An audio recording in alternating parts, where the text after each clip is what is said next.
discovering my love for the written word, for storytelling, for just the whole new worlds that opened to me through books, and many of which I discovered in libraries. So I'd like to give you some behind-the-scenes information about the book first, and then I'll share some insights and creative thoughts from many of the people I've interviewed. Now, my goal today is really to bring this book, The Creative Spark, to life, and to let you know what went into making the book, and how it's not just a celebration of these tremendously creative people, it's also a way that we can all get more in touch with the creativity within us. And the most gratifying feedback I've received about this book so far is when somebody comes up to me and says, I read your book and it made me realize that I want to be more creative in my life right now. I want to be more inspired. I want to be more artistic. I want to write more, or take photographs, or paint, or whatever one's creativity is, that if this book inspires that just a little bit, then I feel like I've done my job. And maybe job isn't even the right word now that I think of it. I think that my job has been, for the last 30 years as a journalist, to bring people out and have them tell their stories. I've also done some investigative work, but most of my work the last decade or so has been interviewing artists, musicians, writers. I've written book reviews for the Chronicle and many other publications. I've written concert previews. It's really interesting because when I started in journalism, say a musician, like for example, Sarah McLachlan just played this week in Santa Rosa. Typically, 30 years ago when I started as a journalist, I would have been sent to review her show and critique it and say this was good and this could have been better and so on. Now, mostly what we do is we preview shows. It's more of a reader service. We say, you know, maybe the Friday before, a story will run saying this Tuesday, Sarah McLachlan is playing at the Luther Burbank Center, or you know, on Sunday, Lyle Lovett was at the Marin Center, and we interview the performer before. And so, in a way, we're presenting biographies or insights into these artists about their life, their art, their passions to our readers. And that has really been gratifying for me because I love profiling people. I love sharing what artists, musicians, writers are passionate about with an audience. And so I really appreciated this shift from previewing things to reviewing and critiquing things. So about the book, it's a collection of interviews with 32 people. There are 31 chapters, which you might wonder why. One chapter has 2 people in it, and that is the Lyle Lovett and Robert Olkeen chapter. These are Texas folk singers who have been friends since college, and they were performing together right here at the Marin Center 3 or 4 years ago. And instead of putting one story where Lyle says this and Robert Olkeen says that, I decided to let them talk about each other because they're both very modest, humble guys. So I thought, let's ask Lyle about Robert Olkeen, and let's ask Robert about Lyle. And so that was that story. So that's one chapter. But I want to get back to the point that sometimes, especially in our society, which celebrates celebrity, we can overlook our own creative powers. And I really strongly believe that each one of us is full of creative energy. Sometimes we forget to cultivate it or encourage it to break out, but it's there, even if it's dormant. Every single one of us in this room is a source of creativity. So that's why I think the interviews with the people in this book can be so inspiring. Now I want to start with a little bit from the introduction, and you're looking at a picture of a swallowtail caterpillar right now, and you might be wondering, what does a swallowtail caterpillar have to do with creativity? So before I start talking about some nuggets of wisdom from some of the creative people such as Barbara Kingsolver, David Sedaris, Amy Tan, Francis Coppola, I'm going to read a little bit from the introduction. And before I start the introduction, I just wanted to add one more thing, which is that you look at some of these people like Amy Tan or Barbara Kingsolver or Smokey Robinson, and you're thinking of them instantly as superstars. But they all had a day when nobody knew who they were except their immediate friends and family. And Barbara Kingsolver in the book talks about she almost threw away her first novel, The Bean Trees, and she didn't believe in herself. And she literally was going out not sure if she was going to throw it into the trash or to a post office box. And she decided, she found the courage to send it to a publisher. It was published, and the rest is pretty much history. But Barbara Kingsolver wasn't always Barbara Kingsolver, the great author. Francis Coppola wasn't always Francis Coppola, the great director. And I'll talk about some of that later as well. Here's just a bit from the introduction. Something magical happened as I completed this book. One evening, just before sunset, I was in our backyard watering the planter boxes. On a stem of parsley, I noticed a startling pattern of color, concentric rings of orange and black dots. Looking closer, I saw the segments of a swallowtail caterpillar in it and could identify its tiny feet. For the next few days, the caterpillar chomped on the parsley plant, absorbing energy for the next stage of its life. I placed a stick in the pot at an angle to give the caterpillar a place to hang its chrysalis. The caterpillar's appearance felt like a message from the universe. For many months, I'd been working on transforming interviews I had conducted with some of the world's most creative people into a coherent set of chapters. And I'd written biographical introductions that sought to put each person's life in perspective and offer insights about the sources of his or her art. As I write this, on 2019 summer solstice, our adopted caterpillar, my wife has given it the gender-neutral name Jordan, is undergoing a miraculous transformation into a butterfly. I talk a bit more about the caterpillar, and then I'll jump ahead to another bit from the introduction. Why bring up a caterpillar in a book about creativity? First, because it offers such a rich metaphor, suggesting that art depends on imagination. And to prepare for its transformation, the caterpillar needs to first feed itself, just as a musician or author must observe the thoughts and influences that come from songs, books, conversations, memories, and observations. Then many creative people seek to isolate themselves, cocoon-like, to escape the relentless drumbeat of popular culture so they can hear their own voices. And I think that's especially important in this day and age, in a time when we have so many distractions in our life. We have, Facebook, Instagram, Netflix, regular television. It's just so easy to be always diverted.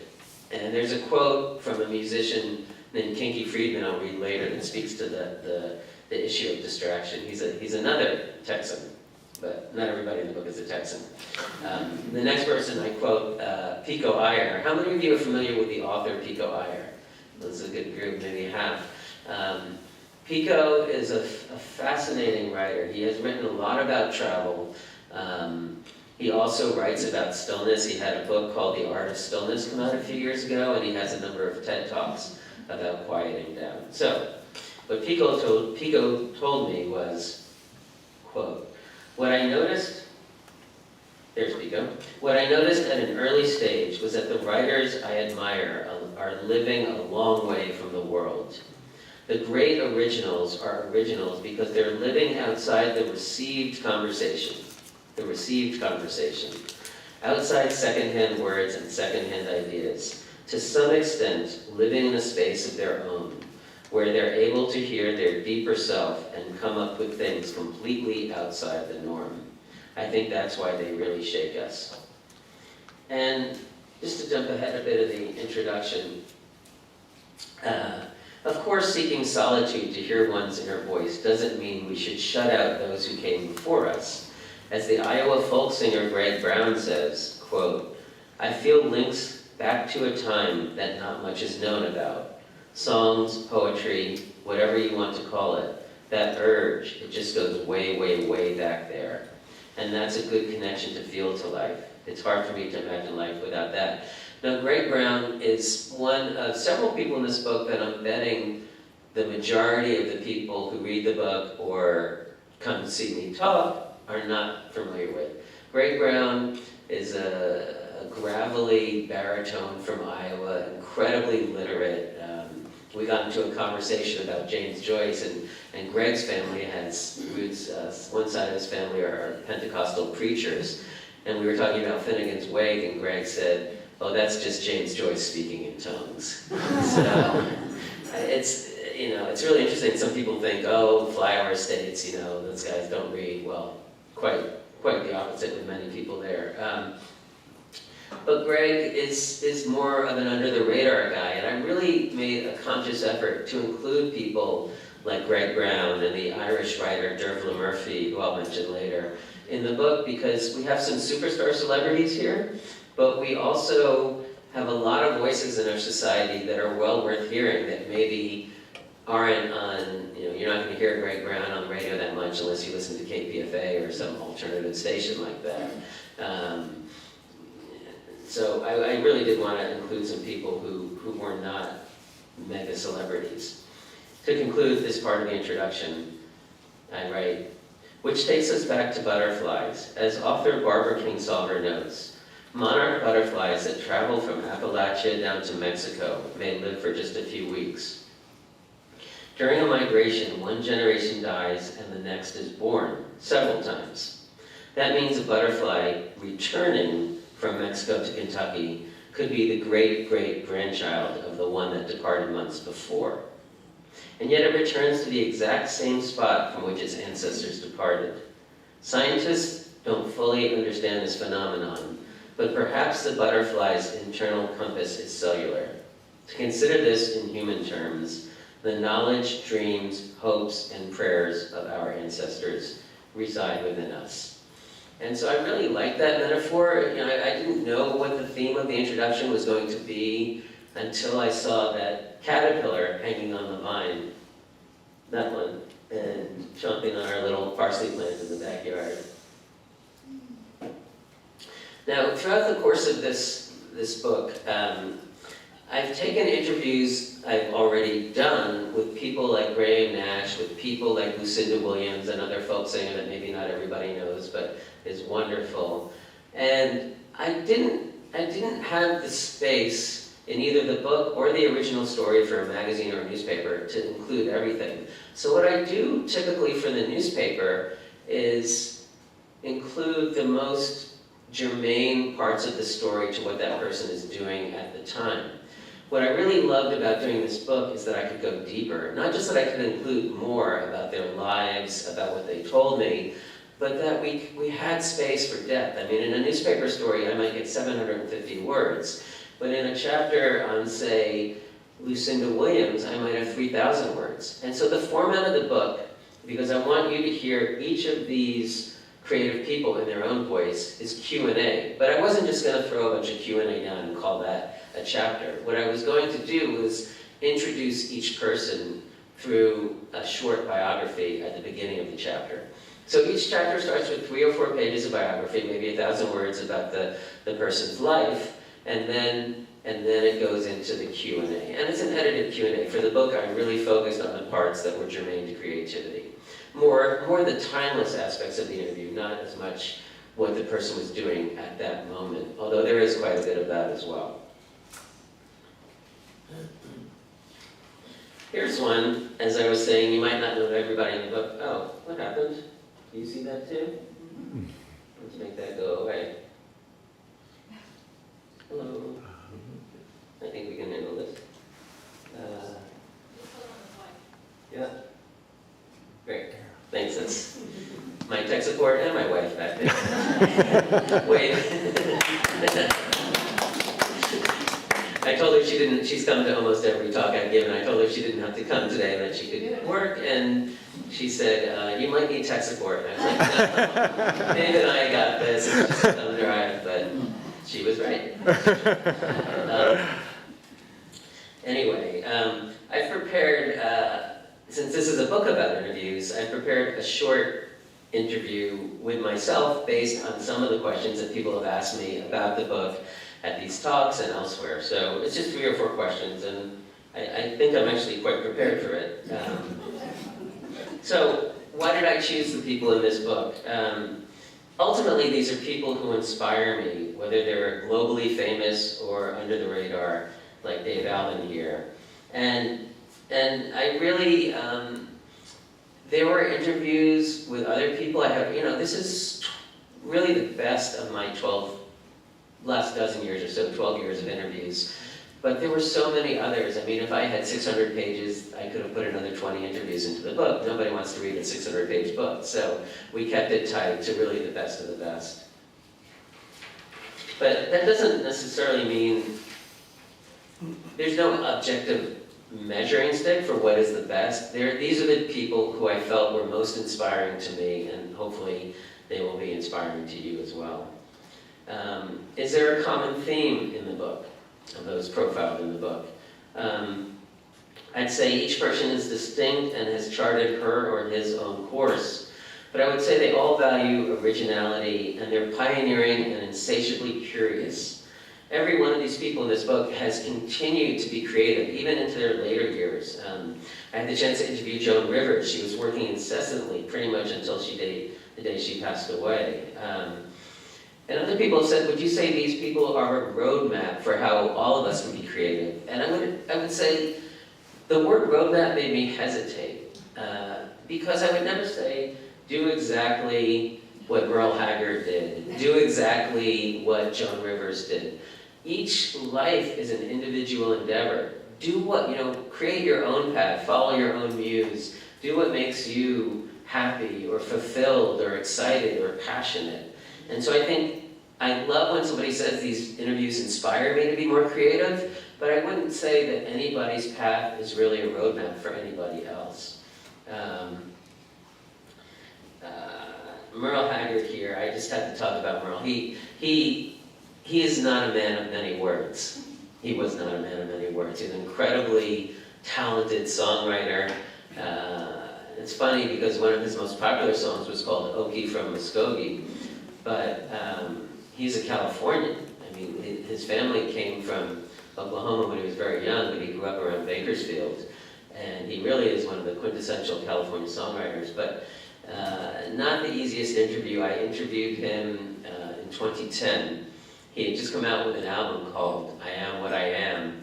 And so I like to get people talking about what's new in their life, what they just did. So early in the interview I said, Merle, could you please tell me about your new album, I Am What I Am?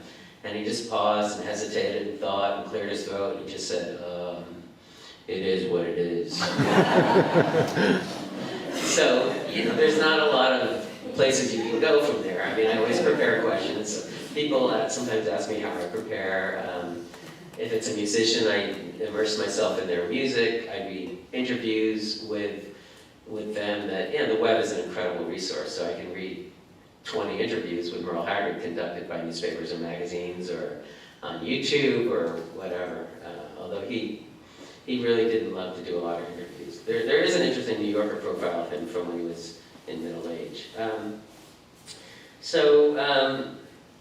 Back to the common themes from some of these people, a lot of them talked about ignoring the rules, having the courage to say what you think, and also not chasing commercial success. I think people who really are genuinely creative, they want as many people as possible to hear their music or read their books or see their paintings or read their poetry, but the act of chasing commercial success almost inevitably undermines the creative process. So back to Dave Alvin for a moment. Dave Alvin had a great line. He's a folk rock singer, tremendous songwriter, and he had a line saying, there's just no reason to go downtown in the music industry because that's where Britney Spears lives. There's just no reason to play the game. I just can't play it and win. So it's not just that he's choosing he's not just intentionally avoiding commercial success. He's acutely aware that if he tried to be a pop star, he wouldn't make it. So he does what he does, which is deeply rooted California songwriting. Sometimes he was in a band called the Blasters, and that was more of a rockabilly outfit. But he's true to himself, essentially. Now I'm going to read some of the best quotes from the book, what people have told me about creativity, about truth, about art, and many other topics. So here's the wonderful author. I bet, unlike a couple of other people I mentioned, I bet pretty much everybody in this room knows the author Amy Tan and her book, The Joy Luck Club, which became a movie. And I just want to say I'm really happy to see some younger people here because I didn't know what the audience would be like. Some of these people have been around and tend to skew towards a more experienced demographic, but it's great, and so thank you. Anybody who's younger than me, thank you for coming. Here's Amy Tan on truth. I realized that if I described what I felt, the complexity of it, the history of it, in a fabricated story, paradoxically, I would find truth through creating fiction. Every single moment I've had is not a lost past. It's a complete continuum of who I am. All these moments are who I am. Writing fiction is finding the meaning of my life, what I think, what I feel I have to remember, what I know about myself. So isn't that interesting? Fiction, people think it means not true. Fiction actually is based in the Latin word fictia, which means to give shape to. And I think that's what a novelist does. She gives shape to a story. She decides what to include, what to leave out, and how to put it together. Back to good old Greg Brown. His work is very poetic. He even has an album from 1994 called The Poet Game. And I'll read you a bit about what he says about poetry. Poems, good poems, are music really. And when you hear a good poet reading, they're really singing their poems. Poetry without the musical element to me, it's not poetry, it's something else. Poetry is not a position paper or anything, it's a song. So people like Allen Ginsberg, Gary Snyder, Lawrence Ferlinghetti, William Carlos Williams, Walt Whitman, these have all been very important singers to me. Interesting, right? The overlap between music and poetry, but here's Lucinda Williams. I'm just always curious, how many people know Lucinda Williams? Maybe about half, a little more than half. Wonderful musician, hard to, Americana is usually the label affixed to her, hard to pinpoint her. She sings ballads, she sings from the heart. That's why people love her so much. And she, Lucinda, is the daughter of the poet Miller Williams, a Southern poet, and here's what she had to say about free expression. My dad used to always say, never censor yourself. I'm fortunate in that regard. I was very blessed because my father was a poet and a sort of mentor to me. I've always been somewhat of a rebel. It's kind of in my blood. I like to push people's buttons a little bit. I want people to be moved. And Lucinda and I still talked about poetry and music because as the daughter of a poet, I was curious. And she said, actually she views them as distinct forms, very different. But she said poetry and songwriting have one thing that's deeply in common, and that is you make every word count. Whether you're writing a song or writing a poem, and you don't have that many words to work with, so you have to make every single word count. Okay, David Sedaris. I know that Dave said David Sedaris is a favorite. I imagine he's a favorite of many people here. You maybe read his work, you maybe heard him on National Public Radio. He's often on the radio program This American Life. And I think there's so much I appreciate about David's writing, but one thing I especially appreciate is he helps people remember things from their past because he's such a keen observer. So he was telling me about a story he wrote for The New Yorker in 2013 called Company Man. And there's a scene that takes place in a station wagon in that story. And here's what he writes. My sisters and I are in what we call the way back of the station wagon. Reading the story in a theater to an audience, I hear, way back, from people who haven't heard the term way back in years. People who are my age, whose family had a station wagon, and they used to ride in the way back of the station wagon. Sometimes you can hear the audience murmuring because you've touched something that they've forgotten about. And I think that's such a gift when a writer can do that, when a writer can say, hey, remember this? If you're maybe of a certain age, over 55 or 60, your family had a station wagon when you were a kid, and You know, like I'm just old enough to remember my brother and I were in the back of the station wagon. We put the back seat down, and then we'd have this area the size of a bed, but slip because it was hard, and we'd slam into each other as we rounded turns, and so it just brings back memories. And I mean, the David Sedaris chapter is called "Say Anything," and those of you familiar with his work will know that he does say anything, which is another thing I appreciate about him. Now, earlier I mentioned the Texas singer-songwriter Kinky Friedman. He got the nickname Kinky because he had ringlets in his hair. His hair was kinky as a kid. And his quotation is a bit off the wall, but I think it's really important. We were speaking about distraction, and he said he's a friend of Willie Nelson. He said he and Willie were on the phone one night, and Willie said, "Kinky, you gotta turn off Matlock." Now, you guys might not know who Matlock was. Matlock was a TV show maybe in the 70s. Basically, Matlock is a code word for distraction. So, here's what Kinky had to say about that. "We all have a Matlock in our lives, something you're doing that keeps you from what you could accomplish. And the minute I turned Matlock off, really turned him off, it opened up a lot of things. A guy who sits down and says, 'I'm going to write a great song,' or 'I'm going to paint my masterpiece,' he never does. It's always done obliquely. It's done by a guy who was trying to pay the rent like Van Gogh, starving to death someplace, and disowned by his family, living with a prostitute and a little kid, and winding up in a sanitarium with nothing but a stray cat as his friend." So, very creative guy. He kind of segued from turning off distraction to intention. And I would say the people I profile in this book don't have any firm agreement on intention. Some will say intention and hard work and nose to the grindstone is extremely important. Kinky, for him as a songwriter, he approaches it more obliquely, as he said. Now, Melvin Seals, another artist that maybe not everybody knows, a musician, local San Francisco musician. He grew up in the church. I'm featuring some local people here today since we're in the San Francisco area. Melvin, played organ in his church for many years, and then started playing a little bit of rock and roll in the secular world. And he was asked by a friend to audition for the Jerry Garcia band because they needed a new keyboardist. And Melvin was pretty much, "Yeah, I think I've heard of Jerry Garcia. Who does he play for?"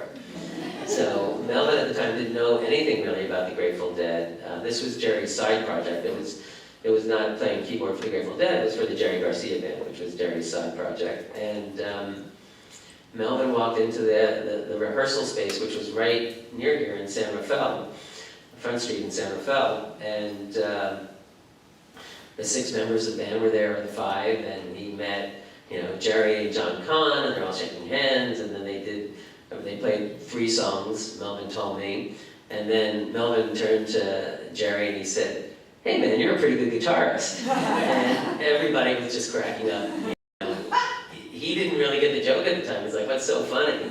But, so there are a lot of stories like that in this book. And obviously he did get the gig. He became the keyboardist for Jerry Garcia band for the last 15 years of Jerry's life, which was 1980 to 95. And now has carried on the tradition of Grateful Dead music with his own band. So another local, I bet a number of baseball fans in this room know who Mike Kruko is. So it's not just the typically creative people you think about in music or the arts or writing. I had the opportunity to interview Mike Kruko for the Alaska Airlines magazine, and they feature, San Francisco is one of the main hubs. So they interview people who they think would be of interest to their audience. And Mike was amazing. He gave me a half hour of his time. Some of you may know that Mike has some physical challenges. And so it took like 2 minutes just to walk from the broadcast booth to the next booth at the Giants ballpark, which was William McCovey's old booth. And we did the interview there as batting practice took place. And some of you know Kruko for his creative expressions, but what I really liked about what Kruko said was that he prepares diligently for each broadcast, and he'll have all these little stories and facts and figures, And he said, you know, I'm not the only one who does that. A lot of the young broadcasters are really good about doing their homework. But here's what they don't always realize, that just because you've done your homework and found out some interesting tidbits doesn't mean you need to force feed it into the broadcast. He waits until something is germane or relevant, and he says, oh, by the way, like he's just having a nice conversation with his broadcast partner, Dwayne Kuiper. Did you know that 15 years ago so-and-so did something? So he has it at his fingertips, but he's not going to use it unless the situation calls for it. And I really, I appreciate that about Kruko. Frances Mays. Frances Mays, wonderful writer. She was a poet before she was before she wrote all her Tuscany books, and later became a novelist as well. Frances Mays, I would say, reinvented her life, which is an act of creation. She moved to Italy.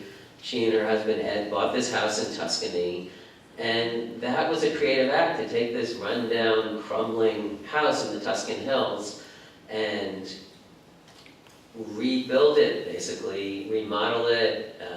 When I was there, I interviewed her at the home in Italy some years ago. She showed me frescoes that they had uncovered during the remodeling process, and then she took the next step in creation, which, okay, so she did this creative project, and then she distilled it into her book about Tuscany, Under the Tuscan Sun.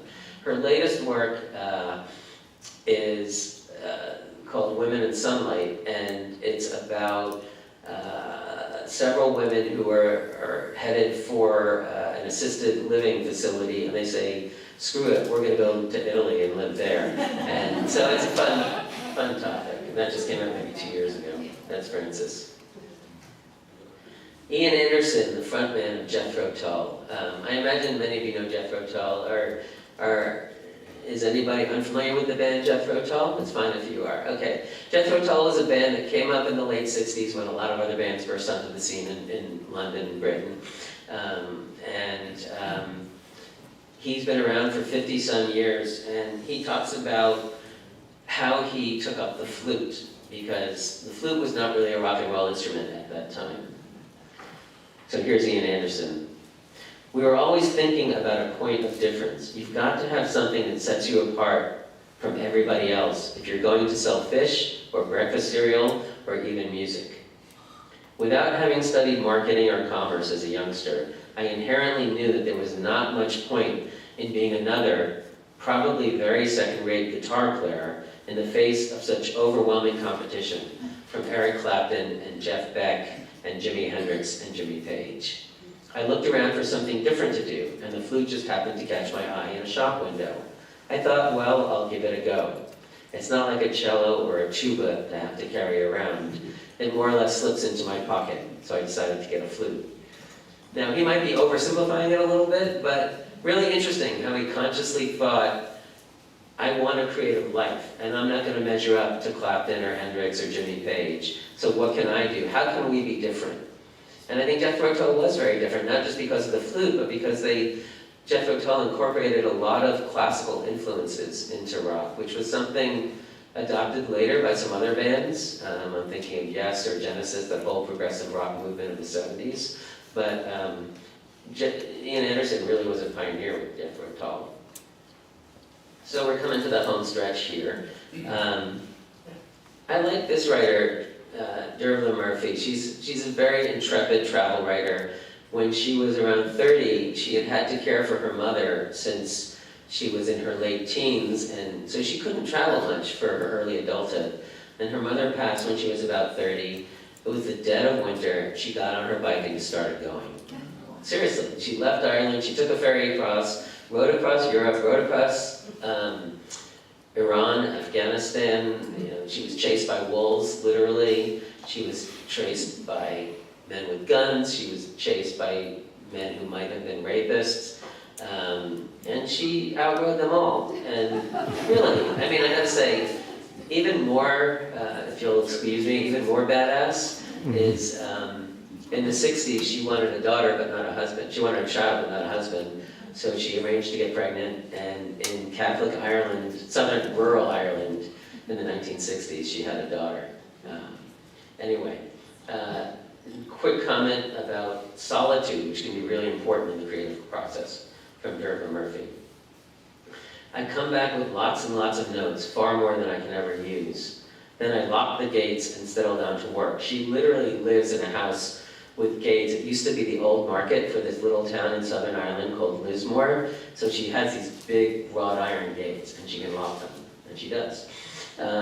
Some people think I'm just being neurotic because most writers can lead normal social lives. They don't have to lock themselves away. But I find that distractions, say going out for an evening with friends, just breaks my concentration. It's not just a question of going out for an evening. It would take me 2 or 3 days to get back to where I was before I went out. So she's very conscious about when she's working, the work comes first. And I think if you are creative, it's not just about moments of inspiration, it really is about the work. Richard Thompson, another wonderful songwriter from Britain, he started out in a band called Fairport Convention, then went out with his wife. Richard and Linda Thompson did an album together called Shoot Out the Lights, which is recorded as they're divorcing, so talk about passion. And they were contractually obligated to tour. So they toured as they were separating, which Rolling Stone said was one of the all-time great tours in rock and roll. Anyway, Richard Thompson on storytelling in a song. You have 3 verses to tell a story. Traditional ballads can be longer, but in a modern song, you can use more of a cinematic technique to tell a story. You can jump into the middle of the action and use first-person narrative to have a point of view, and then go to the middle of the story. So what he's talking about is you can fracture the timeline. You don't have to start at the beginning and then talk about the middle and the end. And the other thing, not in this quote, but the other thing that he spoke about was that the music itself can tell part of the story. You have so few words, but in a song it's not just about the words. It's also about how the music tells the story. So, now Phil Cousineau, there's a lot I could talk about in the Phil Cousineau chapter, but I wasn't sure about the composition of the audience today, so I wanted to highlight something he said at a commencement address at the Marin School, just down the street. And I think it's really germane to any age. And this is what Phil said. He's a San Francisco author. He's not as well known either as some of the other people in the book, but he's a documentarian. He has a show on PBS called Global Spirit that maybe some of you have seen, where he interviews some of the most spiritual and intellectual minds of our time. So last year he did this commencement address at the Marin School, and he told the students, find what you're passionate about. Don't worry about money or society's approval. And I think that latter part's really important because you've probably heard don't worry about money before, but I think a lot of people do worry about parental approval, society approval, and you just have to release that to find your own creative path. Continuing, Phil says, find something creative to do. Be passionate, be engaged, politically engaged. You can be creative, artistic, write short stories and poems, but the other half of life is being what the French call engagé, engaged. I told the class, find a way to be engaged with the world. Do something. Be part of the response to the day. And I think these times, that's especially important. Be part of the response to the day. Judy Collins, who's 80 years old. I know, aren't these pictures remarkable? Most of them were provided by the artists themselves. I have a few of my own photos in the book, but that's clearly a studio photograph. And look how beautiful she is. You know, she just turned 80 last year. She's still touring, still singing. She worked with Leonard Cohen in the 60s, sang some of his songs, like Suzanne, Dress Rehearsal Rag, Stranger Song. And of course, she is the sweet Judy Blue Eyes. She was Stephen Still's lover in the 60s. And so if you've ever heard the song Sweet Judy Blue Eyes, that's, of course, Judy Collins. I really like, I asked her about how she takes care of herself, and in particular, how does she take care of her voice? I just watch it. I'm careful. I eat right. I sleep a lot. I don't scream or yell. I don't smoke, don't drink. I don't do drugs. I live like an athlete. I exercise. You have to. Very concise sentences. I mean, I guess she didn't want to use too much of her voice in our interview. But we did have a nice conversation, and she was extremely warm and gracious, like almost every single person in this book. In fact, I would say every single person in this book was uncommonly kind, forthcoming, willing to share their deeper thoughts, talk to me about their lives. Not every single interview is like that, but the musician who started our interview with the yawn, she didn't make it into this book. And, I don't need to say who she is, but and even she warmed up once we got to have. People really respond, and some people ask me how I prepare for the interviews. So I actually have a set of 3x5 cards in front of me, handwritten, and I order them, but sometimes I'll reorder them as the conversation goes along, throwing some out, jotting down ideas for new questions, sparked by something the subject might say. So there's a lot going on, but if the subject can tell you're prepared, if they can tell that you've prepared for the interview, they're much more willing to really talk to you and really open up to you. So I think that's a key. Just a couple more. The great director Francis Ford Coppola, who some of you may know wrote the script for the movie Patton, about General George C. Patton. It was initially rejected, and it was only after the first director of that movie didn't work out, a second director came in and heard there had been a previous script. He said, let me see that script. So that's how Coppola's script for Patton, of course you know him from Apocalypse Now, he's in all the Godfather movies, he's legendary. But here's what he talks about having conviction early in your career. Very often films or scripts start rubbing the audience the wrong way if they're doing something a little different than what is the norm. So films like Apocalypse Now were not exactly heralded as, oh wow, that's terrific at the time. But those films stood the test of time, and over the years, little by little, sort of changed what movies were like. I always say that the things you do when you're young that get you fired are the same things that get you Lifetime Achievement Awards later. So he really believed in this, and it's a very hard thing. You know, he had a family to support. He self-financed a couple of his pictures, risking his home, risking his office, risking his savings. So I have a lot of respect for people who, Apocalypse Now, self-funded, if that hadn't done well. And then he self-funded another film that didn't do as well, and he almost lost his home. So we saw Pico earlier. I'm gonna jump ahead to Robert L. Keane and Lyle Lovett, who I mentioned. And I really like, Robert L. Keane is probably not quite as well known as Lyle Lovett, maybe because he didn't marry Julia Roberts. But I really like what he said about fiction. Now here's a musician, remember, talking about fiction. And you'll see in the book, if you get a copy, that so many of these genres overlap. You'll have musicians talking about fiction. You'll have writers talking about poetry and about music. And anyway, Robert L. Keane on fiction. I heard someone explain, it may have been John Updike, that he likes fiction because in fiction, people are basically telling the truth disguised as a story.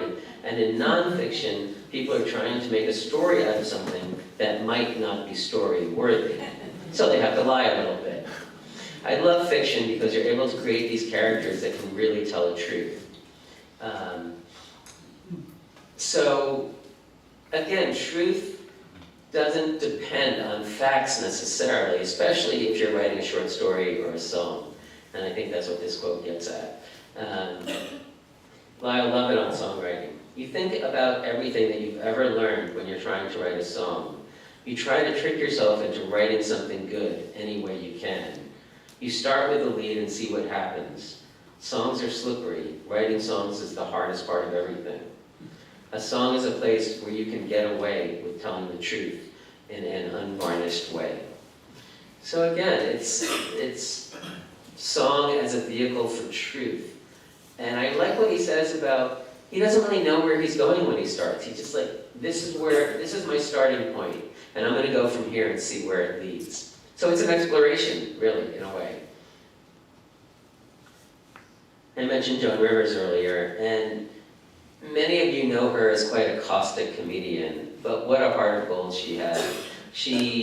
We got to meet her and spend a few minutes with her when she performed in Napa, and she always wanted to be a Broadway stage actress. She had a couple of shots at it, she had mediocre reviews, she then had a great successful career as a comedian, and then later in life, 2008, 2009, that time period, she premiered a solo show in the UK at the Fringe Festival in Scotland, and there was a reviewer from London who gave it, didn't quite pan it, but gave it at best a mediocre review. And then she said, she told me she was done. She was like, that was it. She was really sensitive, and that might surprise some of you. I think that's one thing I really liked about doing this book, is it made me remember things about people like, here's this person who could be, some might even say, mean-spirited on stage, always really funny, and I think more than anything, honest. So I spoke to her about honesty because, well, I'll just read the quote. I think if you bring something out in the public awareness, it's not terrible if you're all talking about it. And that's exactly why I talk about my late husband, Edgar's suicide. If we talk about it, we can solve anything. Just put it on the table and tell the truth. So imagine how painful. I mean, here's a woman who lost her beloved husband. He was mentally ill and committed suicide in the late 80s, I believe.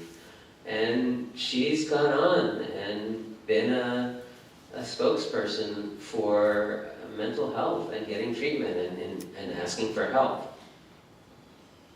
Just a couple more I want to mention briefly. Studs Terkel, the great oral historian, he wrote a book in the 70s called Working, in which he interviewed not just celebrities, but people, everyday people, the waitress, the gas meter reader, people who had hard jobs, and got them to talk about their lives. And he told me a story once about interviewing a waitress, as they called them at the time, now we would say a server, but he interviewed a waitress in front of her little kids, and then he played back the recording, and this waitress started crying. She said, I never heard myself. I never knew what I thought before. And so I think it's these moments. I think that's what oral history can do, and Studs was the best. He had a radio show in Chicago. Chicago's called the city of broad shoulders, and Studs metaphorically certainly had those broad shoulders and propelled a lot of careers. And so I'm going to read one from Studs and then one from Smokey Robinson, and we'll take questions. Studs Terkel on potential. An American poet from an Italian family said his uncle used to hear Caruso all the time. As a small boy, he said there was something about him, as a small boy, he said there was something about him that was about the possibilities in the human race. Caruso would hit a certain note, that's as far as you could go, and then he would just go beyond that. And it told me that human beings have possibilities, that there is within us certain potentialities not yet tapped. Now, Studs died at the age of 96 in 2008, just 3 days before Election Day. I think he died on Halloween. And I wanted to close with Smokey Robinson, because Smokey's whole song catalog, and not just his songs, he wrote tons of songs for other bands like The Temptations and Marvin Gaye, and also he was an executive, he was a vice president at Motown before his 21st birthday. So really an accomplished figure. But Smokey doesn't write about issues of the day as much. He doesn't write about politics. He writes about love. And I asked him why, and he said, love is everlasting. I want to write everlasting songs. I want to write songs that if I had written 50 years before or 50 years from now, they will mean something. Love will be around forever. So with that, I'd like to thank you for coming. I'll sign books later, but let's take some questions.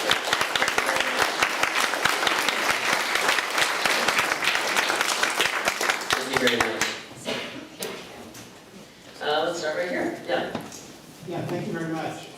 I have a question about something, and I don't recall the creative person you cited, but you spoke about how going after commercial success was not the right way to go.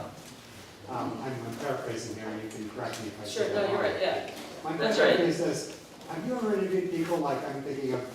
Well, really obvious example in the article, somebody like Jeff Koons, who is regarded as somewhat exploitive in how they manage their career, but someone who you might not expect to have a story to tell because of their apparent commercialism, but actually there's something else going on that you didn't know about. Yeah, did people hear the question in the back, or should I repeat? Repeat. So the question was about people who have intentionally sought commercial success and even done so in an exploitive way. You mentioned the artist Jeff Koons. Well, first of all, most people that I interviewed, they were not. I didn't interview as many visual artists because it's just not what I cover as much. But I don't think there's anything inherently wrong. I think some people have achieved commercial success in ways that might be not looked on with great affection.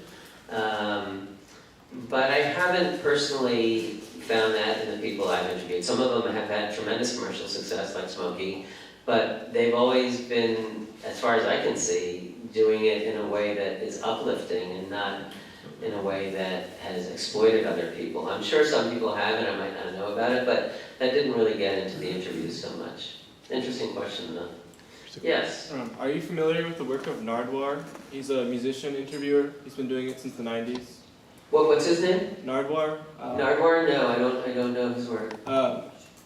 Do you think that interviewing younger musicians is important to kind of get a grasp on the current, Absolutely, yeah. It just so happens that the publications I work for tend to interview people who are older, like, newspapers basically are read more by older people. I mean, I have interviewed some people who are somewhat younger, like the rapper Common.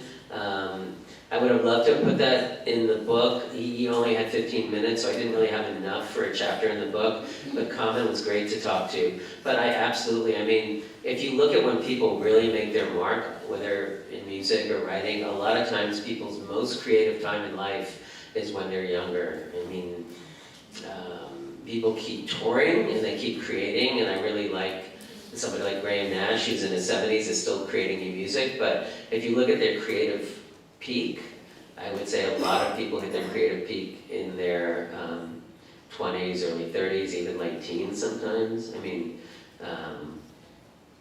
I wish I were more familiar with some of the younger, I gotta be honest, I couldn't tell you who half the people who won Grammys this year were, but I'd like to be more in touch. I think, yes, it's really important to be more in touch with younger artists.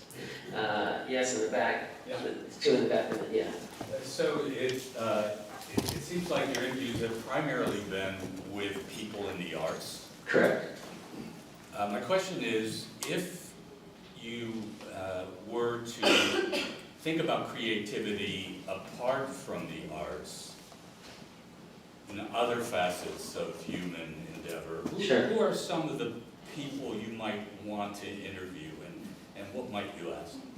Okay, did everybody hear the question, or should I repeat? Okay, it sounds like it. So, as you were asking that question, I thought of one person who is in the book who you might never consider having a creative career, and that is Warren Hellman. Warren Hellman was a financier. He, 25 years ago, was president of Lehman Brothers. His great-grandfather was a co-founder of Wells Fargo Bank. And he was a banker who loved to play the banjo. And he was also a banker who made a lot of money. And his philosophy was that money is like manure. If you pile it all in one place, it really stinks. But if you spread it out, you can make beautiful things grow. So he founded a festival. He founded the Hardly Strictly Bluegrass Festival, which some of you may have attended. It's that huge free festival in Golden Gate Park, the first weekend of October every year. And he started it as a bluegrass festival with people like Emmylou Harris and Hazel Dickens and just some real down-to-earth bluegrass people. And then after a couple years, they changed it from strictly bluegrass to hardly strictly bluegrass. And now it's open to everybody, people like Gillian Welch, and you name it. Greg Brown has played there, who I mentioned. Dave Alvin has played there. They have blues, they have funk, they have soul, they have everything at that festival now. So, and it's free, which is really a gift to the city. So he's somebody. In terms of the rest of your question, God, there's so many creative people. I wish I could, I hope there's a sequel because I'd love to. That'd be good. I'd love to do more. And I mean, there were people I interviewed, like another local person, Dana Carvey. What a creative guy he is. Unfortunately, our conversation it was during late in the George W. Bush administration, so it was some time ago.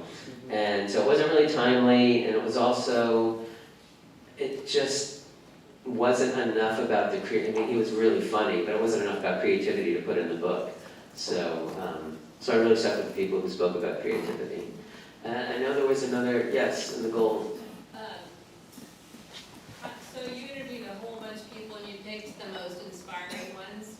How did you Right. get access to all these people to start with? And second, what is the one thing that really jumped out of you that might have changed and inspired your life out of everybody? Who was the one, or is there a quote or a person that was like, whoa, that changed my life? Yeah, okay, so the first part first.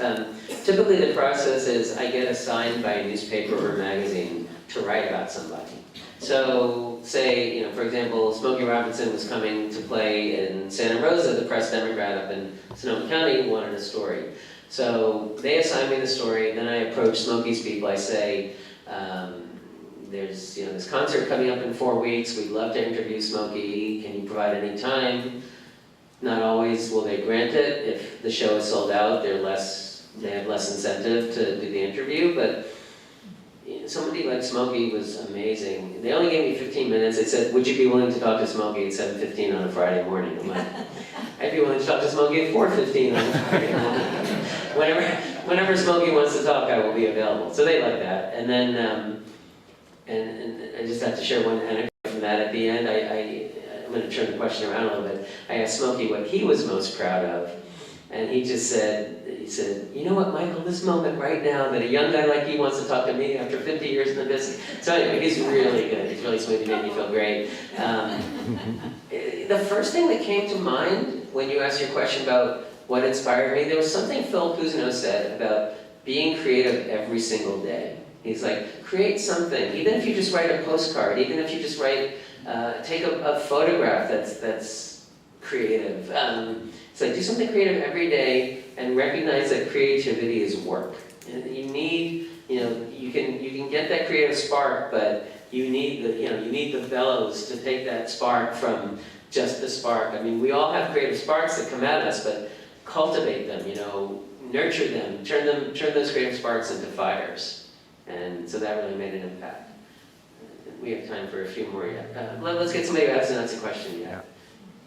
Unless, okay, so then It's go. a fun one. Yes, okay. So your bio says that you wrote a column in the Chronicle about gambling. I did write a column about gambling. If you tie that in with the rest of your story, I think that's fascinating. Yeah, well, I'm a freelance journalist, so I'll do almost anything for money. So what happened with that, I had been a regular freelance contributor to the Chronicle since the 1990s. Well, it was the Examiner in the 90s and after the merger. The merger was, I think, 2000 or 2001. After the merger, I started writing more for the Chronicle. From 2000 to 2004, I had a regular travel column in the Chronicle, focusing on internet travel technology. And then, I don't know, my wife counted once. I think I've written for 10 different sections of the Chronicle, something like that. 9 or 10. But so I had a good friend who wrote a short column on gambling for the entertainment section, which is called The Date Book, and he was just burnt. He didn't want to do it anymore. And so it was a column about gambling in Northern California, which ranged from everything from a new casino opening up to, like, when the Warriors or Giants win the playoffs, their odds, what the bookmakers were saying about their chances, to strategy for, blackjack or something. And so it was, for a while, I did it 50 weeks a year, and then the person who asked me to cover it for him, I said, why don't we do it together? So that was really fun. So then I got to write it every other week. But I'm really fascinated by gambling. I think it's I mean, I don't like that some people have a problem with it, because it's an addiction like anything else, but I find it very entertaining and fun. Yes, in the back. So there's a lot of speculation about a connection between creativity and mental illness.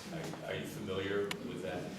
You know, I had a similar question yesterday. I did an event in Petaluma, So I'm and curious about, how much evidence you saw of that in the interviews you've conducted and reading about. Did people share stories about depression, loneliness, Absolutely. suffering? yeah, I mean, some of the, so I'll repeat the question just in case everybody heard it. So the question was about the overlap between creativity and some aspects of mental illness, and yes, a lot of people, either themselves or in their family that I interviewed have had brushes with mental illness. Some have had issues with alcohol or substance abuse. Others have had, for example, Judy Collins had a son who was an addict and ended up overdosing and dying. And interestingly, it was Joan Rivers who said, so this happened shortly after Joan lost her husband, and let me get the story right. Was it Joan to Judy or Judy to Joan? I'd have to go back to the chapter, but basically one said the other, you have to get back to work. You have to get back to work after a tragedy in the family. I think several of the people I interviewed were somewhat on the spectrum, either perhaps slightly autistic or maybe a touch of Asperger's. I don't know, and I'm not going to say who. I'm certainly not going to diagnose anybody, but I do think some people who battle with some of these demons are some of the most creative people in our society. Absolutely. Yeah, interesting question. Maybe one more, and then we'll sign some books. Or if that's it, we can. Oh, good. Yes, right. One more. I was just thinking when you responded to a question in the back about the non-artists among us, the ones of us that don't sing or write. Are the left brain people likely to be creative but in a different way, or are you born with a right brain gene and you're going to go in that direction, but creativity is less available to the left brain as brain people? Did everybody hear that? Yeah, so really interesting question. I think, again, I'm not a scientist, I think some of us are more left brain focused, more creative naturally. Some of us are more right brain where we're task oriented, for example. But we both have both halves. And I think our society really emphasizes, the right brain is the creative side. I don't know if I just mixed that up. Our society is really from, I think, our earliest years sending a message that we should be practical, we should be diligent, we should get stuff done, we should drink coffee, coffee should be our drug, and be productive. So I think a lot of people might have some suppressed creativity, and I think there's all sorts of ways to bring it out. I think, reading this book is my hope anyway, is that it will inspire people to be more creative and awaken that creativity, whatever brain side they use more. Okay, I'll take one from this young man over here, and then we'll wrap up in time.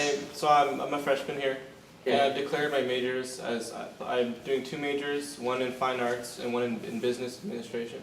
Great. So I'm really hoping that what you said is right about being able to work both sides of the brain. Well, it sounds like you're on the right path. You're pursuing and we all got to eat too. So a lot of these people talk about doing things in their life to make a living, but that doesn't mean they compromise on their creativity. Maybe people are just creative as an avocation, not necessarily vocation. So I think we all have enough time of the day, if we turn off Matlock, if we turn off Facebook, to have some creative time.